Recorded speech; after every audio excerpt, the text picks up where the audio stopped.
Where or how do we define the rules of love, sexuality, and friendship in the 21st century?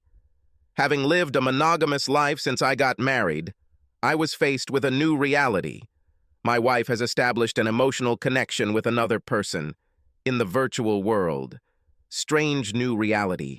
When I found out about this, my first question was, why did she do this? Followed by, what else has she done that I don't know about? One thing is for sure. Her wild deviation from the norm has added new depths to our lives. I'm trying to decide if this new taste of life is sweet or bitter. I find that because of her indiscretions, we talk more, learning again to love and renew the physical side of our lives with wild abandon. I felt frustrated when I realized that the thought of my lady having virtual sex with some other man turned me on. Humor aside, I discovered that the changes raised 1,000 new questions. Moreover, this is completely new territory for the two of us. The biggest questions became, where does infidelity happen? Is it when the act is physical or when your partner forms an emotional connection? Maybe a virtual affair is not much different from watching erotic films, as innocent as a fantasy born of the words of a piquant romance novel. All these conflicts were driving me crazy. Having walked this path, I will tell you now that her virtual affair blurred the lines of how I defined trust. I'll never forget the first time I realized what she was doing. Looking back after this epiphany, I saw in hindsight all the early clues I had missed. She would leave the room, heading downstairs to the office to smoke, and spend several hours there. She returned visibly flushed. I'm sure I was deeply distracted. It took a sledgehammer to put me on this trail. This sledgehammer led us into the most intense sexual encounters of our lives. It started after one of her smoking sessions. She returned to our bedroom and found me at my laptop.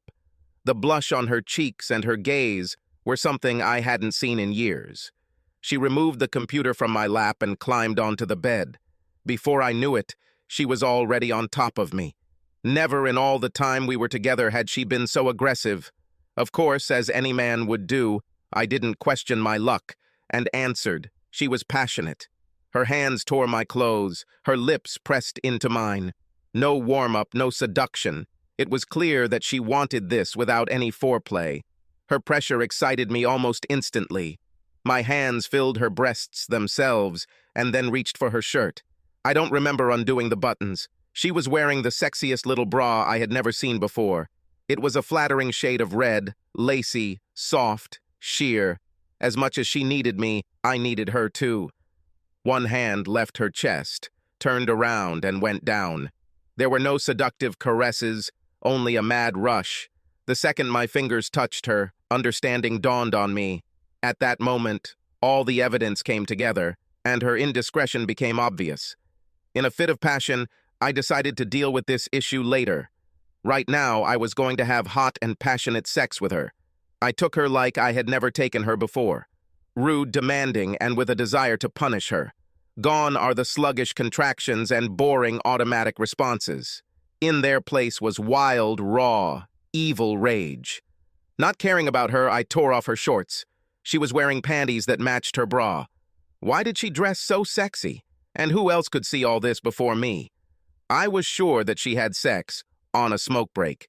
Maybe she was on camera.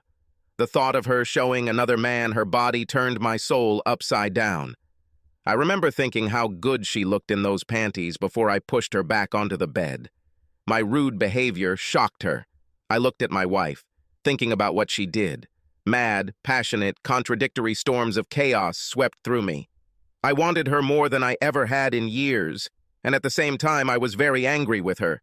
The sexual need won, and despite or because of the mental infidelity, I took it hard. Our eyes met and my hands went to her hips, pulling them towards the edge of the bed. She was mine. I have no idea, and don't care if it has reached its climax. I got to mine and found that I really liked this development. In less than 2 hours, our lives, marriage, and love changed. I collapsed next to her. She seemed as exhausted as I did. We both lay there, panting and slouched as our energy levels evened out. When she finally moved, her eyes met mine. I lay there wondering if I should talk to her about her affair. but I just had the most amazing sex we've had in years. I wanted this. So I remained silent, hoping that this situation would repeat itself. And it happened. It seemed so perverted. I allowed her arousal over another man to participate in our sexual battles. The angst of wondering if she was thinking about him when we had sex only made me want to do it even more. I did these things to her and made her do things that seemed too kinky before. This gave me a wave of satisfaction. I no longer cared about our old, stupid prohibitions. I loved all of our newfound kinks, but I still wanted more. Where before sex had been casual and infrequent, it was now a daily occurrence, sometimes more than once a day. Well, at least I experienced this renewed interest in sex. This went on for more than 3 weeks. Guilt then began to take over Carol's mind, and one night she tried to break off her affair with her online lover. This asshole threatened to tell me about their chat if she tried to stop it. Racked with guilt and panic over what I might learn from him, she returned to the bedroom after her last conversation with him. With tears in her eyes, fragile and trembling, she told me everything. I listened, and then stunned her.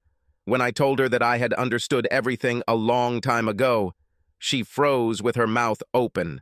Subscribe to our channel so that your second chaff doesn't cheat on you, and go ahead and listen to the next story, because this story is nothing compared to the next one.